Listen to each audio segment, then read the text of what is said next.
This is the Daily Divider show where we pick a story from each day and give you my take. Let's get into it. On Monday, Prime Minister Christopher Luxon is opening the door to potential state asset sales, calling it asset recycling, while insisting no privatisations will happen this term. He said selling underperforming assets like state farms could free up capital for new investments. But the idea sparked a coalition clash, with Deputy PM Winston Peters slamming it as a creative accounting trick, and warning the government shouldn't fix the economy by getting rid of assets. I mean, sure, Chris Luxon, you can call it asset recycling. I mean, what I'll call it is you flogging off our public assets to the highest bidder, i.e. your donors, to then transform this country into an oligarchy. I mean, that's what this is, really. This is a plan to sell off any control the people still have on their own determination on their own self-determination on this country, so the Crown can get a quick buck on their books, and in turn, your very own donors in the National Party and the Axe Party, and possibly New Zealand First, can grow their portfolios. That's all it is. I mean, what can you add on it? I mean, it's a bit of a shame that this is on Monday because I've got really nothing much to say. I watched a really old documentary. I believe it was made in 96 or 97. It was called Revolution, basically outlining the huge transformation, huge revolution in our economy, transforming it from a closed economy in the early 80s and 70s, blah blah blah, way back into the 30s, to a market economy, and how much of a damn shift, and outlining the changes that the fourth Labour government made. And the thing, not to go on a tangent, but it is in relation to this, but the thing on that documentary that really opened my eyes was how ideological the changes were. It was such a fast shift that we had, growing pains. We had the highest unemployment in history, and we had probably since the Depression, at least, Great Depression, and record amounts of inequality, thus putting on the track to where we are currently. And so ideological that it made me question why Roger Douglas even joined the Labour Party in the first place.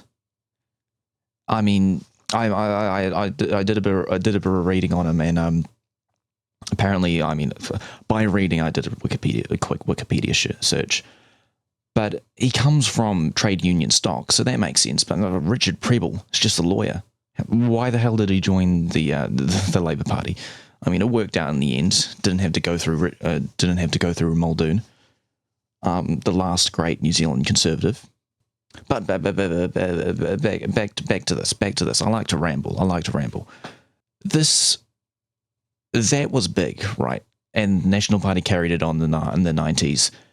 And thus we get the issues that we have today. I mean, yes, sure, there was a need to shift into a market economy. There was a need there. If anyone told you that we could continue assembling cars in our own country and in doing some banal manufacturing jobs in this country, they're stupid and they're lying to you. But we only have to look across the ditch to see what could have been. I mean, it's funny, right? We had a blank piece of paper, and this bloody economic saboteur in government during the most pivotal moment in our recent modern economic history, and then the Australians had Hawke and Keating. I mean, it was really a mirror of our time, wasn't it? But I digress. What could have been, I guess. But back to this. I mean, back then we were selling huge companies, huge conglomerates. We owned everything at that point. And that goes into the 90s. We sold everything, including Air New Zealand. We sold. I'm not sure what we called Kiwi Rail in the 90s, but we sold that, and it was made into Transrail. Or I believe it might have been called Transrail. Correct me if I'm wrong. And I mean, now it's not as... And so they can stay in power further.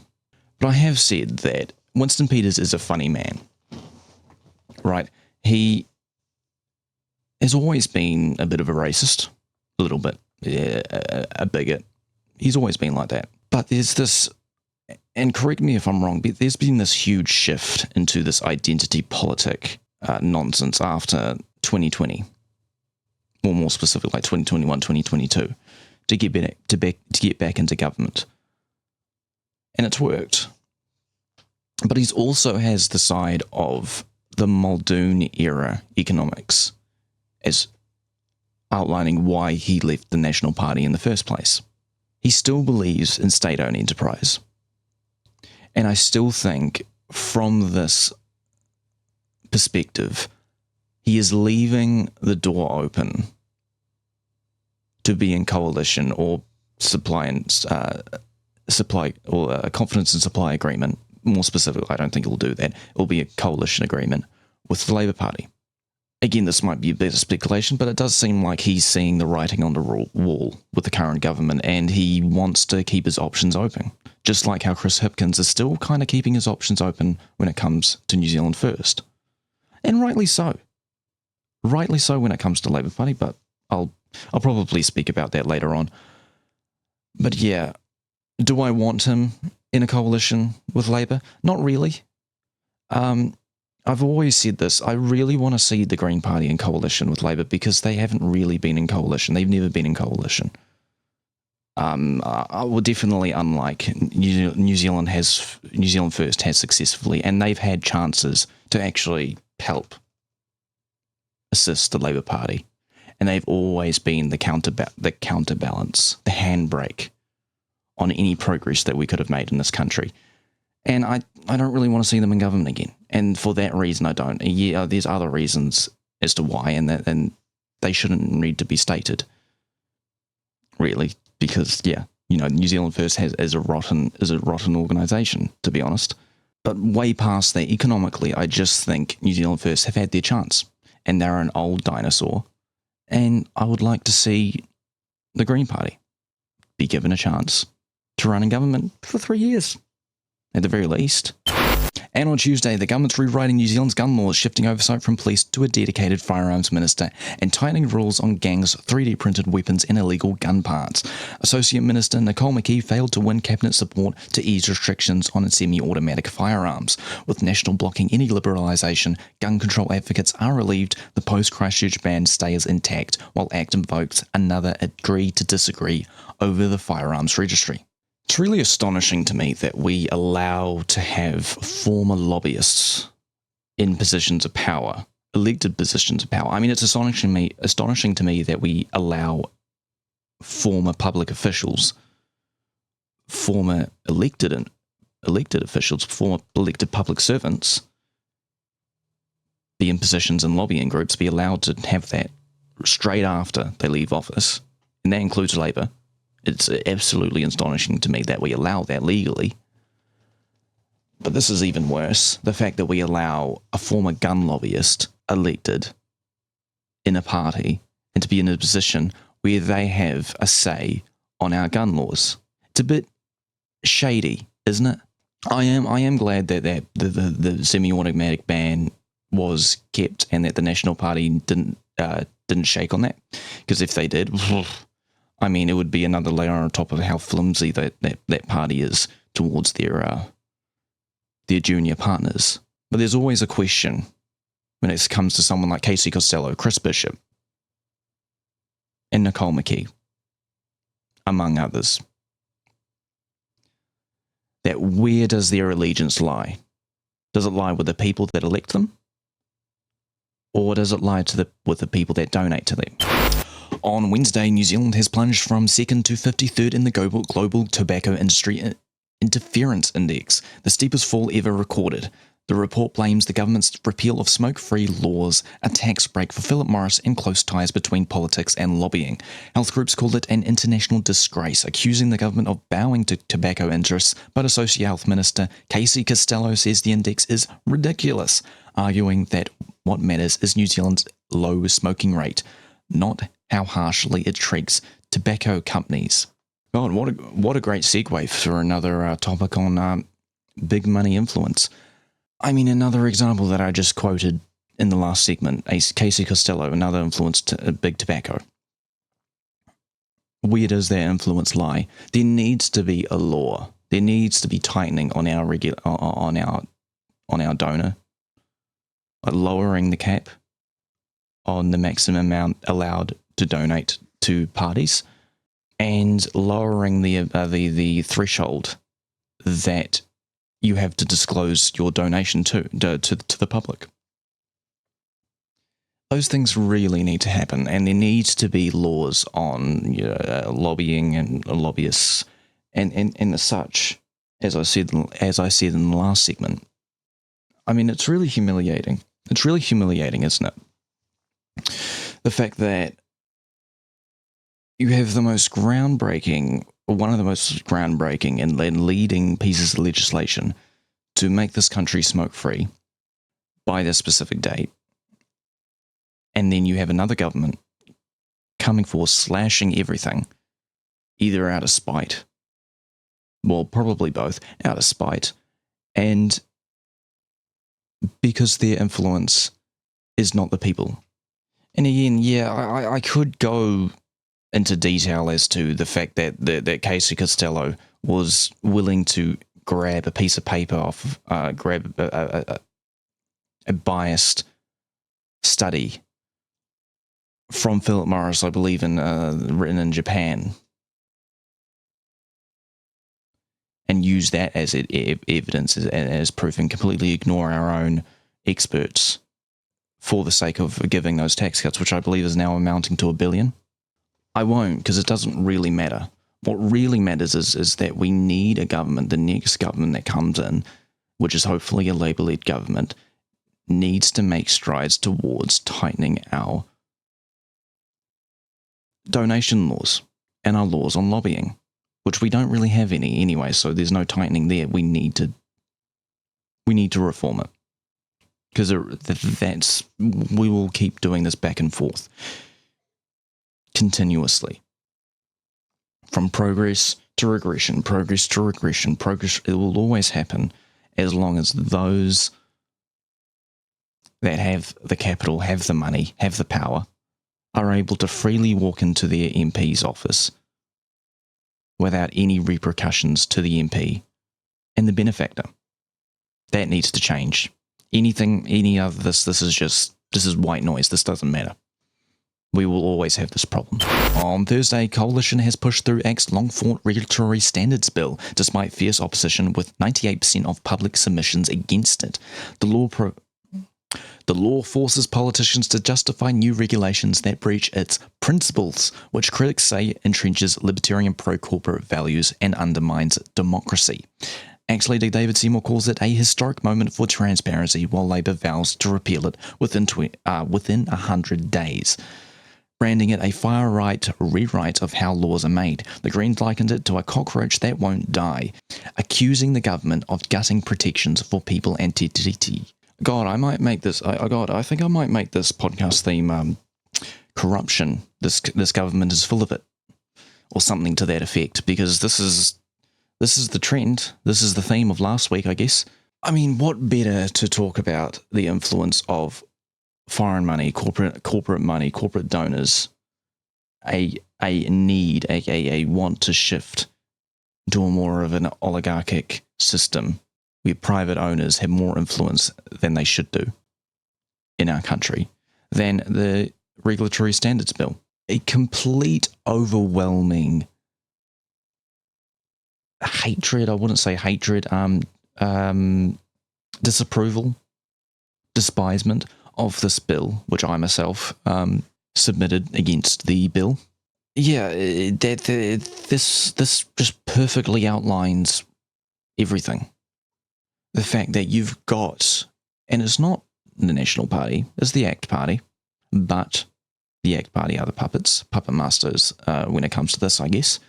And what this, if you don't know what the regulatory standards bill is, if you've been living under a rock, put it plainly. I mean, I've got the links to what it is. There's an RNZ article in the description if you want to read through it, specifically if you don't know what it is. But put it specifically, the regulatory standards bill effectively creates a board that is a appointed by the regulation minister, Minister for Regulation, which is currently David Seymour, which will then judge any legislation that relates to regulation via governed by a broad set of standards. Again, I quote the article down there if you want to know what those broad set of standards are, on whether or not they deem that regulation to be beneficial to the public good. So effectively what it does, it lets unelected committee members override any will of the people to, by approximation, because the idea is that David Seymour will continue being the Minister for Regulation going into next year, and the year after, and the year after, will be appointed by folks like Richard Prebble, by Fonterra executives, former McDonald's executives. That's all it will be. And what it will do, it will further entrench into an oligarchy. I mean, that's what it is. This is what the game is. It may not be the aim for the National Party, but it's definitely the aim for the ACT Party. And that's what this bill will do. It will transform more of an emphasis, if there wasn't already, more of an emphasis on business interests and less on the ill, and potentially override the Treaty of Waitangi. Although I don't know how that will work, and I don't know how that will follow through, because it's so entrenched with the Bill of Rights that the treaty is, that I don't know how really they're going to really shake it long term, which it really won't be. Even if the government gets in for another 3 years, they won't last, and it'll be gotten rid of anyway. It won't really have that long term effect that people might think there will be. It will be gotten rid of either next year or the next term after, and by then, even then, it won't be entrenched enough for it to easily be taken out. Even if there's a bunch of legislation that it will be gotten rid of eventually. So I don't think people should be worried. People should be mobilised against this, obviously, but we can get rid of it. And we can get rid of it by voting for the Labour Party and the Green Party. That's what matters. And on Friday, the Greens say the government is knowingly driving teenagers to food banks, and after officials warned that tightening access to job seeker benefits for 18 and 19-year-olds would leave more young people without support, Minister Louise Upson pushed ahead anyway, choosing parental income tests over education and training options advised by MSD, even though the policy is expected to cut 4,300 teens off for support and increase demand on charities. The government insists it's about expectations not meeting the target of 5,000 fewer people on JobSeeker, but critics say it's punishment disguised as policy. I think I might need to create and make a correction, because I did think I said 18 to 21, or I said 18 to 19, and then I correct myself saying 18 to 21-year-olds. It's 18 to 19. I was correct the first time I said that. I mean, do you need to ask? I mean, of course you do in question time. No shit, Sherlock. But do you really need to know the answer? Do you want to really know the answer as to, do they know what they're doing? Yes, they do know what they're doing. They know exactly what they're doing. And this attitude of they need to get up by their bootstraps, or tighten their bootstraps, or whatever, or pull themselves up by the bootstraps, whatever Americans saying there is on this, is a nonsense. Especially when you've got no jobs, especially when you cut the whole free tradie program that the Labour Party, that the previous Labour government instituted. Funny that. When you get rid of any incentive to work, any opportunity, more so, for young people to have a proper career, you see more of them on a job seeker benefit. Funny that. It's the same as the state housing cuts. It's the same as is pushing people, as the other benefit sanctions outside of the 18 and 19-year-old job seeker sanctions. It's not doing anything to them. All it's doing is pushing them out on the streets. And for the 18 and 19 job seeker, even more so, it's pushing the burden further financially onto the parents if they still have any connection with their parents, because most likely if they are in economic difficulty, they might not be. And so you'll see more young people on the streets. How fun. How fun. More people into organised crime. That's great. Love to see that. Because that's what this government really, really needs. This is what this country really needs. And that's what, in turn, this is creating. You're going to create more young people going into organised crime, disproportionately Māori and Pacifica. That's just a fact. Into organised crime. That is what you're doing with this. And on the streets as well. But I'm more likely to turn to organised crime. And then we've got a meth crisis to top that up. Thanks, National. Great leaders for our country. And this idea that it's about expectation, give me a break. If you don't give the opportunity, if there's no jobs out there, what's the bloody point? And this idea that, you should move regions. You should move regions. Yeah, sure, if they can bloody afford it. But I'm sure you'll give them a loan. You'll give them like a loan with a 50% interest rate or something to that effect.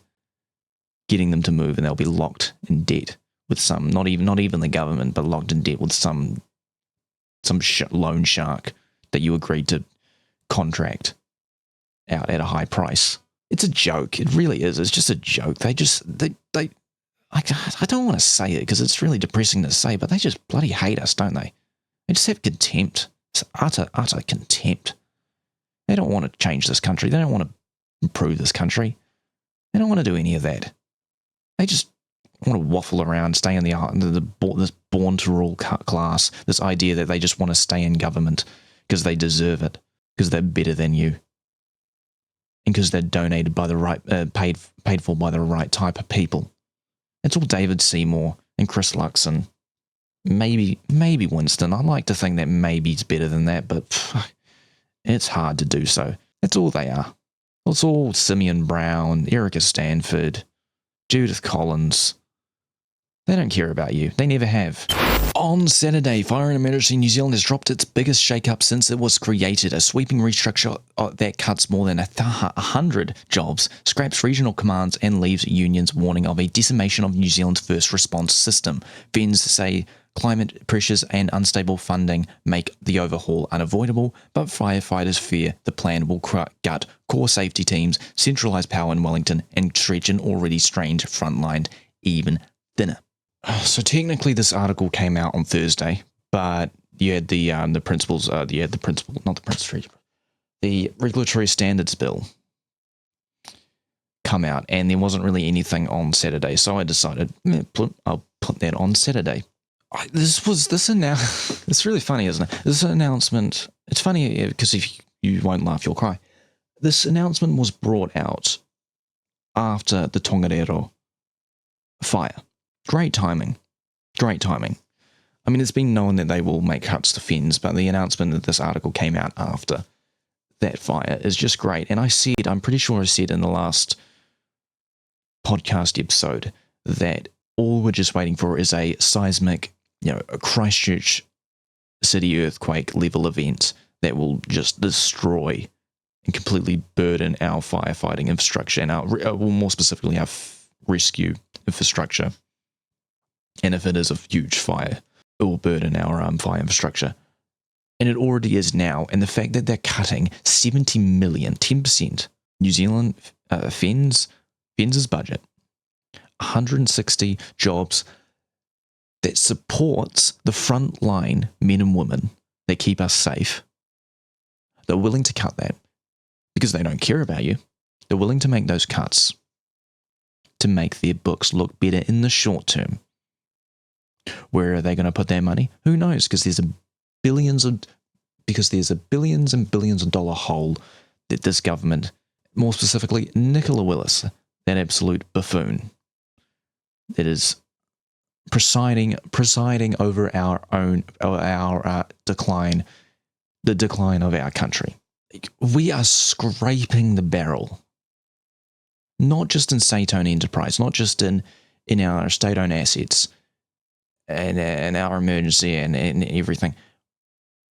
just in general, in spirit and in economic value, we are scraping the barrel, and we are just hoping and praying that our primary industries will hold the burden. I mean, evidently, after the sale, and I won't shut up about this, evidently, after the sale of Anchor and Mainland, that's not guaranteed forever. That's not guaranteed. And Bomber Bradbury had this great line. He had this great spiel, it must have been a month or two ago, about the fact that everybody is trying to create the synthesized version of milk powder and milk substitute to let go of the need of using us as a primary supply, because that's where usually our exports go, which is milk powder or milk substitutes. And it was brilliant. I can't really show you the clip because I can't really remember. It was from my recollection. It was a couple of months ago. And he's absolutely bang on. And it was only after that sale that I thought, and I'll relate to this, don't worry. And it was after that sale I thought, oh, fuck. We're going to collapse as a country if we don't get our shit together, aren't we? And I knew that we needed to diversify, but I'm a young man. I'm a young boy. I don't have the experience that other people do. So it was never really put into perspective as to how fucked we are and we could be. It wasn't after that sale that I thought, oh, 3 years and then our exports could be in question. Ooh, that's great. That's great.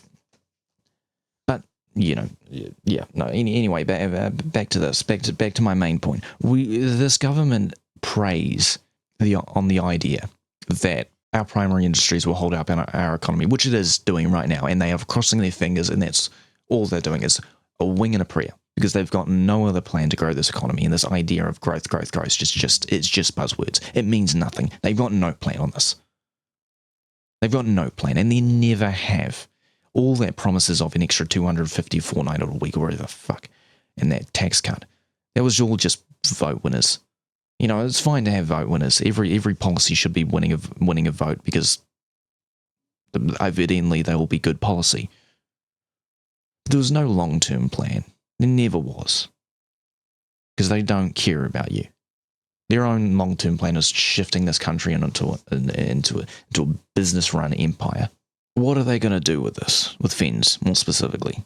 What happens if they stay in government and there's a huge catastrophic event, even worse than the Tonganiro fire? It's just absolutely, and our fire engines just don't work, or we are understaffed.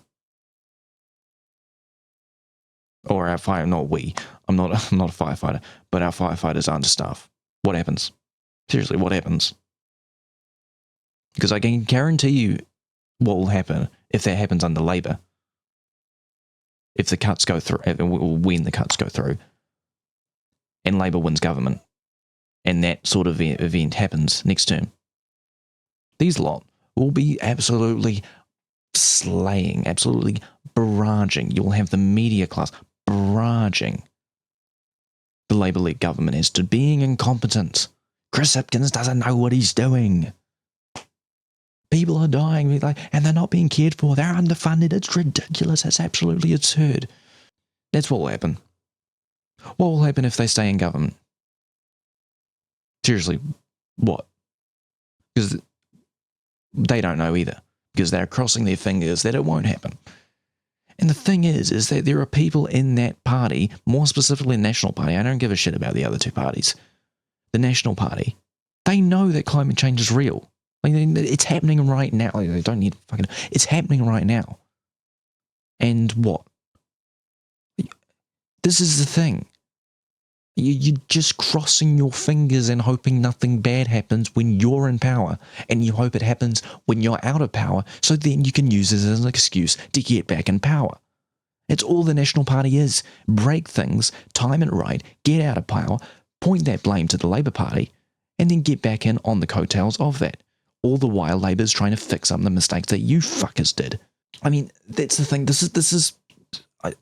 I guess I'll make an extension onto Saturday, but this is the problem that I have with the criticism of Jacinda Ardern, right? She had to burden so much fucking crises.